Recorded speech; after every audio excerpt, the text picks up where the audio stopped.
Hey everybody, how's it going? Welcome back to the channel. In this video, I'm going to be going over these market averages again because we are not out of the woods yet. And after those terrible, I shouldn't even say terrible Facebook earnings, they weren't even really all that bad in my opinion, but the market didn't like them and that's all that matters. The market is getting obliterated on that news. So I want to get into these market averages and talk about where I think the market could be going next after this down day.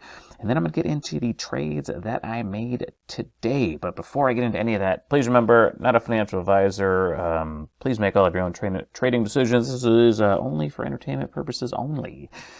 Now, if you do want to support the channel, I do have a Patreon group, so if you would like to join that and join our little trading community, that link is down there in the description. It's only $9.99 a month.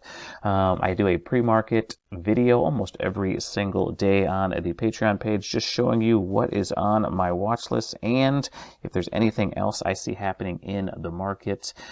And I'm also in that Discord chat every single day. But if you'd just like to support the channel by simply liking the smash button, I would appreciate that as well. But let's get into these market averages. I talked about yesterday how the market was getting a little bit tired, and I thought we had the potential to roll over. I didn't think it was going to be like this, but I didn't anticipate Facebook getting absolutely crushed on those earnings.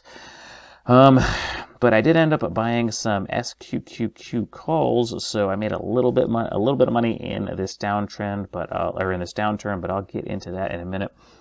But the big question is, where do we go from here? Now, this is the thing that I was afraid of, the outlier that I was worried about, because I thought this move up here was really constructive. If we could have held right around, 365, maybe just a little bit lower for a day or two, I think that would have set a foundation for us to make another move up.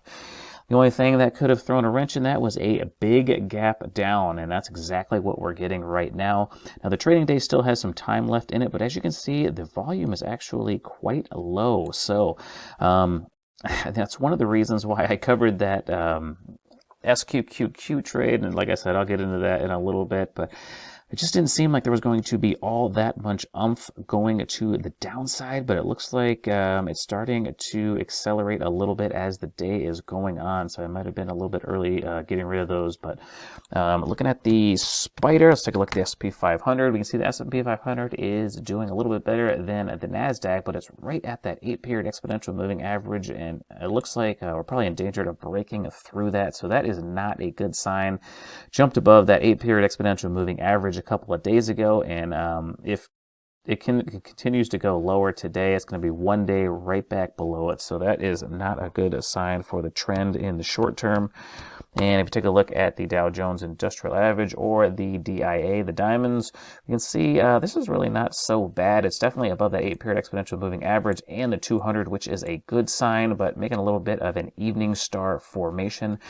You can see the volume is really low on the diamonds as well. I didn't go over it on the SPY, but the SPY was way below average, at least over the last 8 days, like I have right here on the the volume indicator down there. But I don't know. I still think that the market is a little bit constructive right here. I think the market could have been down a heck of a lot worse with how bad Facebook is dragging down the market. But I'm actually kind of optimistic we're going to be able to turn around here. Tomorrow is going to tell the tale. You can see the IWM is definitely making an evening star pattern as well, or at least very similar to it. And these usually end up resolving to the downside. So the IWM is a little bit weaker, but this thing has been weaker the whole time.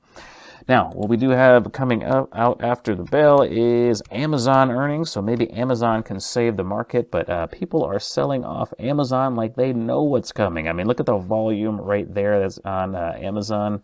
So a lot of people are heading for the exits. I don't know if they just don't want to hold it over the earnings call or if they know something that we don't know, probably a little bit of both. But I was kind of hoping that Amazon was going to save this market, and they still could. There still could be a surprise to the upside, and I'm actually considering buying some calls on the TQQQ just in case we do get a move to the upside, because I think after today's price action, everybody is expecting a continuation to the downside, and what this market has been doing lately is once it kind of gets us leaning one way, it just pulls the rug on us and sends us the other way. So I'm thinking about taking a small position in the TQQQ before the day ends. But let's get into the trades that I made today. All right, well, the first one I want to talk about is BCDA. I actually made a day trade on this one, and it was successful. If you're not familiar with the trades that I like to make in the morning, I like to buy a stock that is gapping up. I like to either play the gap and go, or I like to play it when it pulls back and makes a rounded bottom. So let me draw it real quick for you. This would represent the gap up, and this would be the gap and go, basically. Bear with me here. Get that gap up, and then it starts putting pressure on this resistance area. It kind of forms a little bit of a ceiling, so I find out where that ceiling is. I put an order to buy just above it, and if we get one of these breakout candles, this is where I typically put my buy order. And if the stock continues to go higher, I try to capture between usually 3 and 6% depending on the stock. But this one was actually the other pattern. It actually had a little bit of a rounded bottom, and if you haven't seen that before, it kind of goes a little bit like this. Let me situate it a little bit better. Stock kind of starts moving to the downside, finds, oops, let me see if I can get that a little better here. Kind of gets a little bit of a rounded bottom going. I'm going to borrow this sucker right here. And once it starts rounding up, let me make this one here. Once it starts to round up like that, I try to buy. Once it breaks through that ceiling, I try to put a little buy order right there and try to ride it again for about usually 3 to 6% depending on the stock. But let me get this crap out of here and let's go intraday and I'll show you how that shaped up. Traded this one on the 2-minute chart. Back it out here and situate the chart a little bit better here, so we can see it. You can see we had, and obviously it's not going to work out perfectly like I just tried to draw, but we had the gap up, it ran a little bit, and then it started to pull back. It started to form a little bit of a rounding bottom as it found support at that 8-period exponential moving average, so there was a little bit of a ceiling there. I got stopped in at $2.04. I actually put in my order to buy in at $2.05, and it stopped me in at a better price than I was asking for, and that almost never happened. So once that happened, I figured I was screwed for sure, but the stock did end up moving higher, riding that 8-period exponential moving average up, and I got out at $2.19. So that one was a little bit bigger of a gain than I normally shoot for, but this was a cheaper stock, and I took a little bit of a smaller position than I normally do because it was only a $2 stock, but either way, that was a pretty good gain. And if we follow this forward, we can see that BCDA has actually been tapering off the whole day, so it's probably a good thing I got out of that trade. But let's get into the next one. All right, well, the second trade I made was on the SQQQ. I actually opened up a call trade on this one yesterday near the close. I bought the $36 call at 81 cents, the ones that are expiring tomorrow. And, I guess I wanted a little bit of downside protection, and Facebook obliged me on that. And I ended up selling half of the position off early in the day, like right at the open, right around $2.68.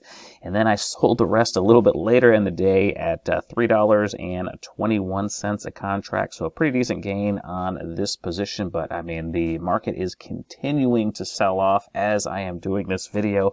Last I checked, they were worth about $3.75 each, and they're probably worth more than that by now.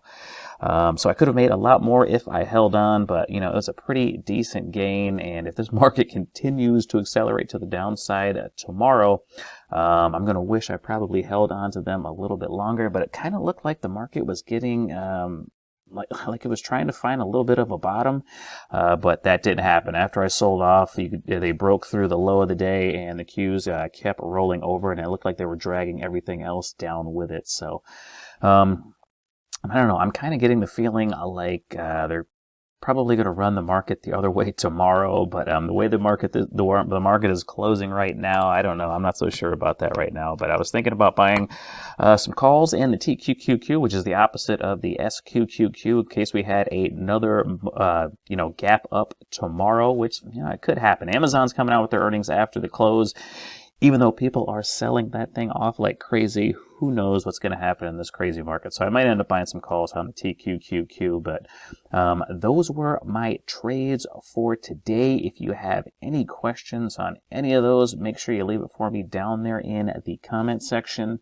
And thank you so much for watching the video all the way to the end. And until next time, have a good one.